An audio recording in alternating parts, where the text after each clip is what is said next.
Hey y'all, it's Christian Connor at Bastrop, Texas. If you're thinking about moving to Bastrop in 2025, this video is for you. Bastrop is one of the fastest growing small towns in Central Texas, just 30 miles southeast of Austin. It's got the perfect mix of small town charm, outdoor adventure, and brand new development. So today, I will walk you through the neighborhoods that I would look at if I were moving here in 2025.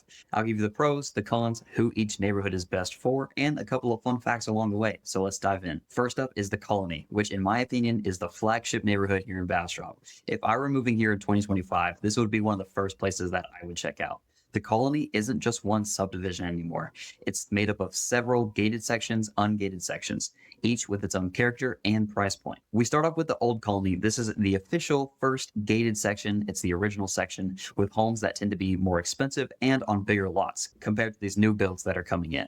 They still have access to the community amenities like the pools, parks, and trails, but you'll find homes from the early 2000s mixed with some bigger updated properties as well. The Ridge is a newer section with larger high-end homes on bigger lots, and this is where you start to see a bunch of the luxury that I'm talking about in the Colony. The Overlook is another premium section that sits on a higher elevation, which gives you kind of a sweeping view of the pine trees. If I wanted a home that felt private but still had that master plan community setting, this is where I would be looking. Hidden Springs and newer expansions are other sections of the Colony. These are where you're going to find your most recent builds with modern open layouts, energy efficient features, and a polished feel, and it's going to be the most affordable section. Each of these different sections of the Colony are either gated or not gated. If you need a full breakdown, just let me know. But the Colony as a whole is not gated. The Old Colony is gated, but the newer sections are not. The Colony as a whole is technically not gated. The Old Colony is technically gated. Some sections are gated, but there are multiple community pools, fitness centers, walking trails, sports courts, and it even has its own event space. It's basically a small town within our small town. Location-wise, you're sitting pretty much right off of 71, which makes it one of the best spots in Bastrop if you're commuting to Austin, Tesla, or the airport. It's typically best for families who need the amenities and professionals who need that easy commute to Austin, or anyone just looking for that peace of mind that comes with a gated master plan community.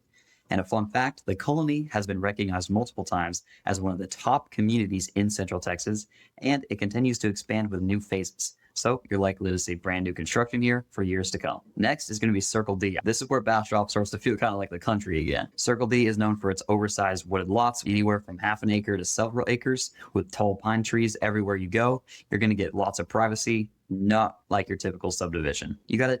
You've kind of got a mix of homes here. Some were built decades ago, and others are brand new custom builds.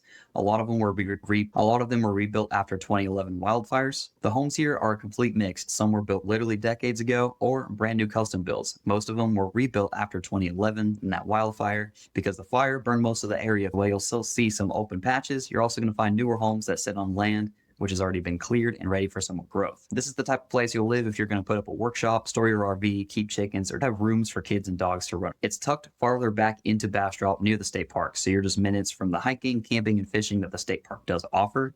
And it's best for people who are looking for land, privacy, and peace, but don't want to be too far from town. And a fun fact, Circle D actually has its own civic association, which is not a strict HOA, meaning you get more freedom with your property compared to stricter master planned communities like the Colony. Another really popular spot is Tahitian Village. This neighborhood feels like you're living in the hill country with all the pine trees.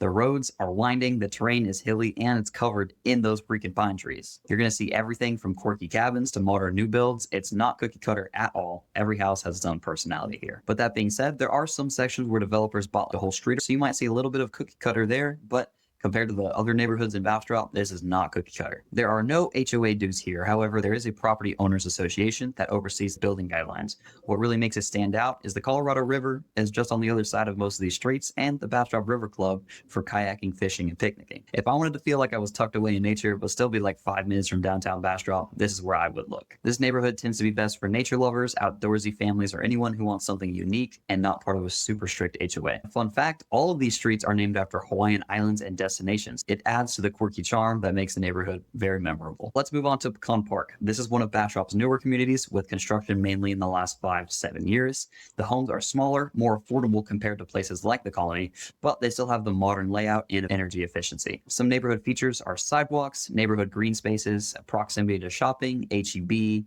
restaurants, and Highway 71 is right there, so incredibly convenient. It's perfect if you're commuting to Austin and just need to be close to everything in Bastrop, and it's typically best for first-time buyers, young families, or anyone who just needs affordability and convenience without sacrificing a newer home. Fun fact, Pecan Park has some of the shortest commute times into Austin out of any other Bastrop neighborhood because it's on the west. Next up, one I'm pretty biased about is Riverside Grove. It is a long-time local favorite. Most of these homes were built between 98 and 2002. The homes are established, affordable, and perfect for starter families.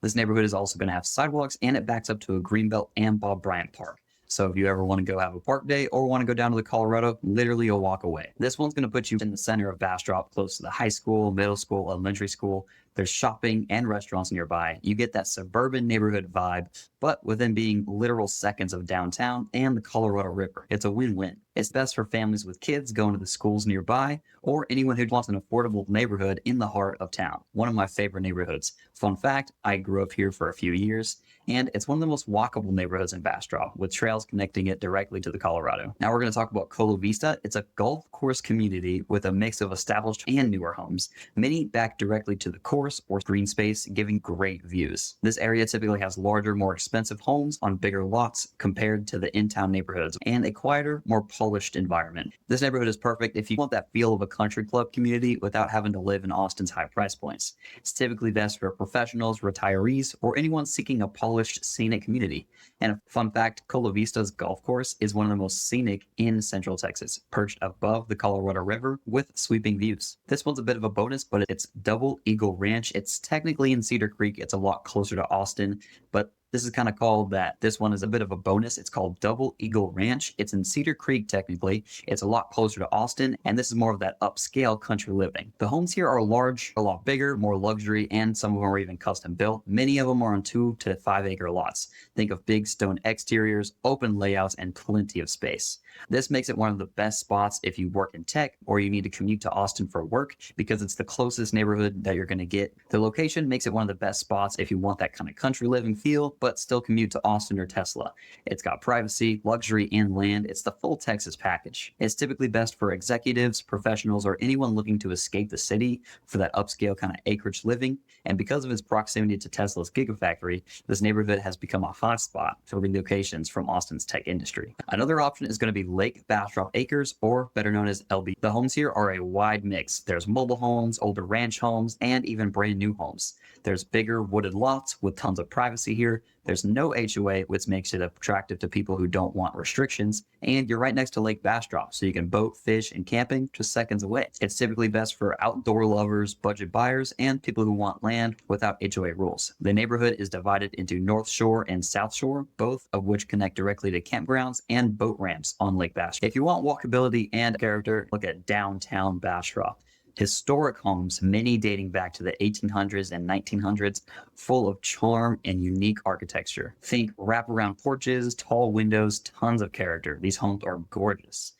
Brick streets, in downtown itself, you're still going to have historic storefronts, coffee shops, art galleries, restaurants, and they're all situated close to the Colorado River, with a few of the places leading down directly to the river on Fisherman's Park. If you want walkability and character, you're going to want to look at downtown Bastrop. These are historic homes, many dating back to the 1800s and early 1900s, full of charm and unique architecture. Think wraparound porches, tall windows, just tons of character. In downtown itself, we still have historic storefronts with coffee shops, art galleries, restaurants, all situated along the Colorado River, with few of the restaurants leading directly down to the river or Fisherman's Park. Living in downtown means you can walk or bike to all the festivals, First Fridays, and year-round community events that we have.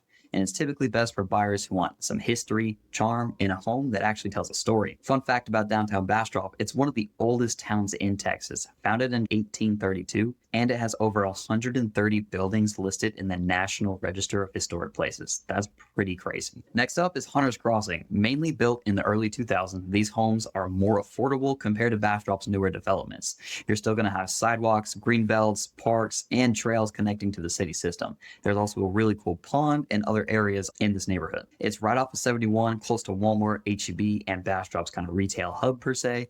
It's affordable, established, and convenient, and is typically best for first-time buyers and families who want a neighborhood feel with quick access to shopping.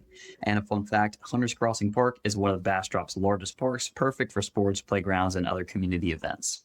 If you go a little bit north of Bastrop, you're going to find Camp Swift. It's on your way to Elgin. The homes here are a mix of affordable starter homes, newer builds, and some acreage properties. You get kind of an open countryside living here. It's a bit more affordable, spacious, and it's always growing. It's a great option for buyers priced out of Austin, and typically best for families and first-time buyers looking for space and value. A cool fun fact, Camp Swift was originally a World War II military base, and it's actually still home to a National Guard facility today. Now, I said I was only going to go over Bastrop, but I'm going to give you two bonus areas, Smithville and Cedar Creek. Smithville is just past Bastrop, still on 71. It's a charming, artsy small town, real small town, just 15 minutes from Bastrop, known for its antique shops, murals, and a laid-back vibe. And I'm sure you know that Hope Floats was filmed there. It's perfect for buyers who want that actual small town feel with historic character. And Cedar Creek is the opposite of Smithville. It's closer to Austin. It offers a mix of some subdivisions and acreage with highly rated schools.